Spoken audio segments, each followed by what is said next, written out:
নবম pay scale খুব গুরুত্বপূর্ণ নিউজ। সম্পূর্ণটাই দেখবেন এখন বিস্তারিত।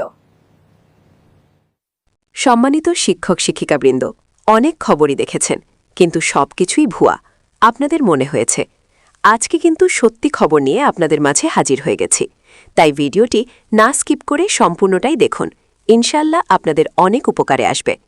নবম জাতীয় পে স্কেলের সুপারিশ জমা দেওয়ার চূড়ান্ত সময়সীমা জানিয়েছে জাতীয় বেতন কমিশন।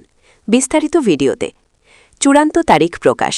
পাশ হল নবম জাতীয় বেতন স্কেল ও পে কমিশনের সুপারিশ। এছাড়াও ১৩ গ্রেডে পূর্ণাঙ্গ তালিকা প্রকাশ।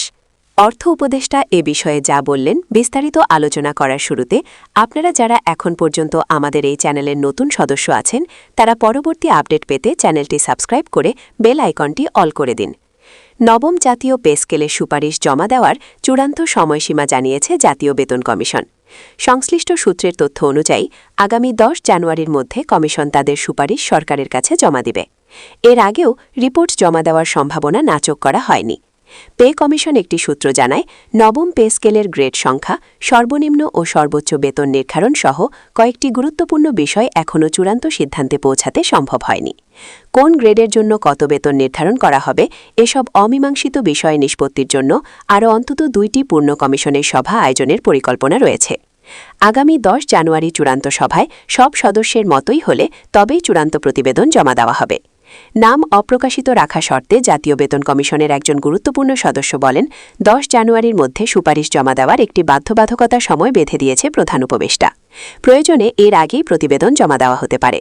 পূর্ণ কমিশনের আরেকটি সভা অনুষ্ঠিত হলে নির্দিষ্ট তারিখ জানানো সহজ হবে। তবে ইতিমধ্যেই ১০ই জানুয়ারি চূড়ান্ত ডেডলাইন হিসেবে উপস্থাপন করা হয়েছে। কমিশন সূত্রে জানা গেছে, সরকারি কর্মকর্তা কর্মচারীদের বেতন গ্রেড নিয়ে কমিশনের ভেতরে ৩ ধরনের চিন্তা চলছে। বর্তমানে সরকারি চাকরিজীবীদের জন্য ২০টি গ্রেড বিদ্যমান। কমিশনের অনেক সদস্যরাই মনে করেন, গ্রেড সংখ্যা অপরিবর্তিত রেখে যৌক্তিক হারে বেতন ও ভাতা বাড়ানোই বাস্তবসম্মত। তবে বৈঠকে থাকা বিভিন্ন সংগঠনের নেতারা দাবি তুলছেন, যদি গ্রেড সংখ্যা অপরিবর্তিত রেখে বেতন বৃদ্ধি করা হয়, তাহলে কর্মচারীরা বৈষম্যের শিকার হতে পারেন। তাই তাদের বৈষম্য দূর করতে হলে অবশ্যই গ্রেড সংখ্যা পরিবর্তন করা বাধ্যতামূলক। বিশেষ করে ১৩টি গ্রেড রাখার বিষয়ে পে কমিশনের সদস্যরা খসড়ায় লিপিবদ্ধ করেছেন। ভিডিওটির এই মুহূর্ত পর্যন্ত এসেও আপনারা যারা এখন পর্যন্ত আমাদের এই চ্যানেলটি সাবস্ক্রাইব করেননি, তারা সাবস্ক্রাইব করে বেল আইকনটি অল করে দিন। এছাড়া কমিশনের একটি অংশ আরও এক ধাপ এগিয়ে গ্রেড সংখ্যা ১৪টিতে নামিয়ে আনার পক্ষে মত দিচ্ছে।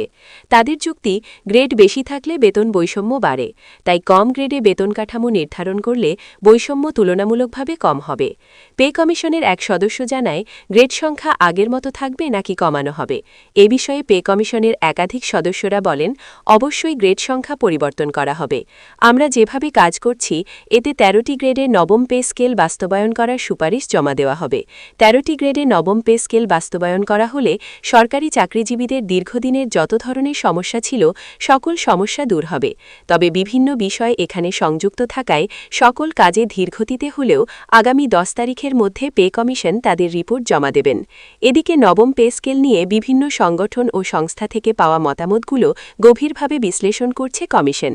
এতে এখনও পুরো প্রতিবেদন লেখার কাজ শেষ করা যায়নি। ইতিমধ্যে কমিশনের একটি সূত্র জানায়, সরকারি কর্মচারীদের সাম্প্রতিক মহাসমাবেশ বা ঘোষিত কাঠামো কর্মসূচিতে কমিশন বিচলিত নয়। তারা বাস্তবসম্মত ও টেকসই একটি বেতন কাঠামোর সুপারিশ তৈরিতে মনোযোগী। তারা চাচ্ছেন, আমরা এবার নবম পে স্কেল বাস্তবায়ন করব। সেটা অবশ্যই আগামী ৫ বছর পর্যন্ত বহাল থাকবে।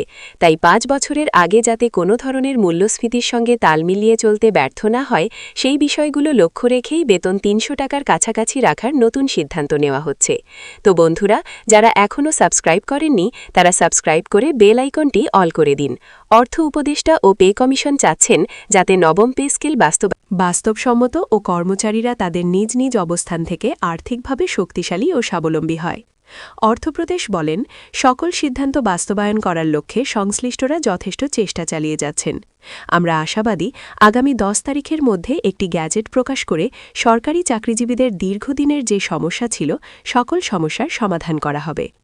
প্রধান উপদেষ্টা গতকাল বলেন, আমাদের যে ধরনের কার্যপ্রক্রিয়াগুলো সমাধান করার কথা ছিল, আমরা ইতিমধ্যেই সকল কিছু বাস্তবায়ন করছি।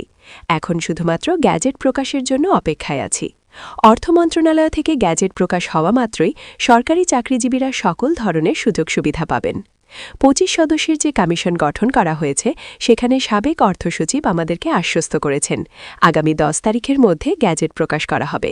তিনি বলেন, আমাদের এবারের নবম পে স্কেল এমনভাবে প্রতিযোগিতামূলকভাবে তৈরি করা হয়েছে যেখানে থাকবে না কোনো ধরনের বৈষম্য এবং কর্মচারীদের অর্থনৈতিক সমস্যা।